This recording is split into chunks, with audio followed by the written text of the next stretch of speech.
Pak Mirza, ini lagi banyak diekspektasikan soal peluang masuknya dana asing ke emerging markets termasuk juga Indonesia. Seperti apa sih Pak potensinya di mata Anda?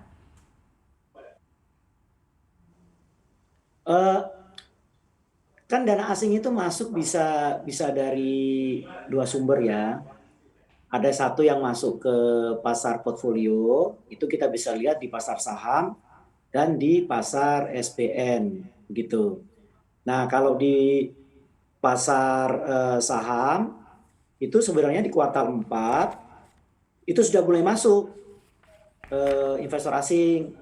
Kalau di pasar obligasi, pasar SBN, bahkan sebenarnya investor asing sudah masuk mulai di kuartal kuartal 3 gitu. Tapi memang kalau untuk di Indonesia yang membuat indeks kita naik, indeks saham kita naik di semester 2 itu bukan asing tetapi banyak retail investor di pasar saham.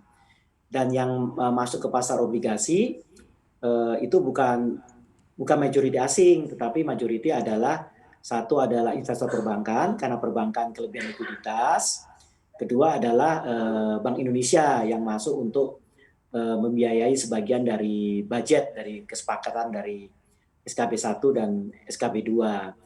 Nah, dan ketiga kalau kita lihat asing masuk itu adalah dari PMA kan.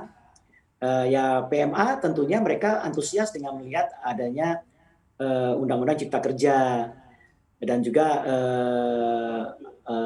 PMA dan juga investor juga antusias melihat adanya SWF. Nah, jadi mereka ingin melihat implementasi dari Undang-Undang Ciptaker ini.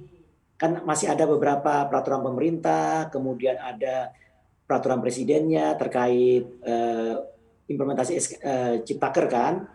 Kemudian juga terkait SWF, orang ingin melihat proyek-proyeknya apa saja yang akan dimasukkan di SWF. Jadi kalau saya sih melihat sebenarnya momentumnya terus positif ya untuk investor asing masuk di pasar saham, investor asing masuk di SPN, Oke. dan nanti investor asing masuk di SWF. Tapi tentu investor asing akan lihat proyek-proyek SWF-nya yang seperti apa.